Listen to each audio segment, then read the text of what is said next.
Na, kadangi dėrybos nepavyko, kreipėmės į konkurencijos tarybą, 9 metais kreipėmės, pastaroji 11 metų pabaigoje priėmė sprendimą tyrimo nepradėti, bet pabaigti šitą ginčą įsipareigojimais, kitaip tariant, Viasat prisimtais įsipareigojimais panaikinti va tokią susidariusią padėtį.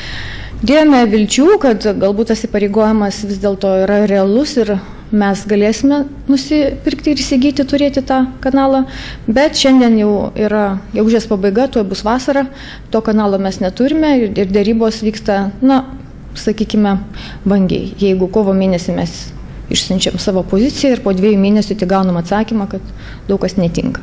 Tai va, tokios ir dėrybos. Tai tiesiog mūsų atžvilgiu atrodo, kad yra pakankamai vėlgi formalus sprendimas problemos, nes realiai žmonės vėlgi neturi galimybių matyti to kanalo. Aš manau, kad mes susitarsim, aišku, viskas tik tai yra laiko klausimas. Gaila, kad užtrunka. Tai vat bandėm teisinį kelią, mes esam apskundę šitą konkurencijos tarybos sprendimą dėl tyrimo nepradėjimo arba teisingiau jo pabaigimo įsipareigojimais. Kol kas teismuose tas ginčas yra nagrinėjamas, bet ne taip greitai galbūt kaip mums norėtųsi. Kitas aspektas yra, turime labai stiprų reguliavimą elektroninių ryšių savo srities, tai yra ryšių reguliavimo tarnyba, yra ta priežiūros institucija. Ir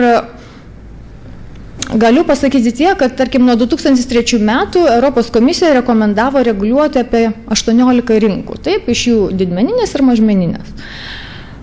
TEO buvo pripažinta turinti didelį įtaką visose iš tų rinkų, kur mes veikiame.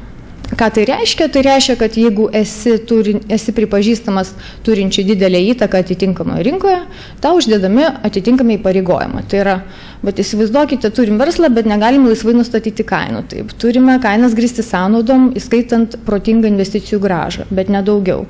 Turim skaidrumo įpareigojimą, reiškia, skelbti turim visus savo pasiūlymus ir eilę kitų.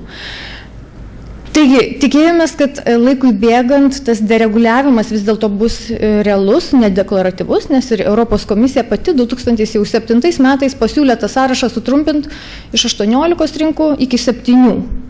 Daugumoje mažmeninės paslaugos eliminavo iš tų rekomenduojamų rinkų. Šiandien Lietuvoje yra ta pati situacija. Tos pačios 18 rinkų yra reguliuojama. Tai mes prašėme ryšių reguliavimo tarnybos visgi pradėti peržiūrą ypatingai mažmeninių rinkų, tarkim tokių kaip fiksuoto ryšio balso paslaugos, tai vietinės paslaugos, tarpmiestinės, tarptautinės. Ir jau praeitą mėnesį ryšių reguliavimo taryba pradėjo 4 rinkų apžvalgą.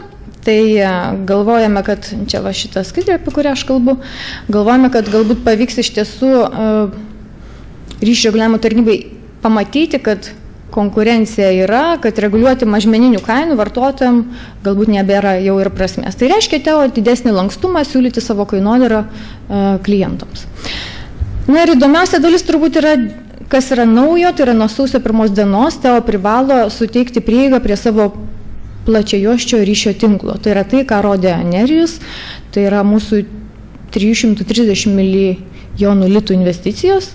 Nuo šių metų mes privalome jomis dalintis, jeigu galima taip pasakyti, su visais rinkos dalyviais. Mes esam tam pasiruošę, pateikę viešą pasiūlymą, kainodarą pagrindę, atidavę ryšių reguliavimo tarnybą įvertinti. Tik tai kyla klausimas, jeigu ir be reguliavimo esam pirmi Europai, ar reguliavimas yra reikalingas efektyviai veikiančioje rinkoje. Tai kas yra labai svarbu, kad vis dėlto per didelis reguliavimas nesudarytų stabdžių investuoti ir toliau. Tai vat mūsų vienintelis toks rezervuotas požiūris yra į reguliavimą. Šiaip mes už tai, kad būtų laikomasi skaidrumo ir nediskriminavimo ir visų kitų principų, bet reikia tiesiog galbūt vertinti protingai kiekvieną uždedamą papildomą priemonę rinkos dalyviui.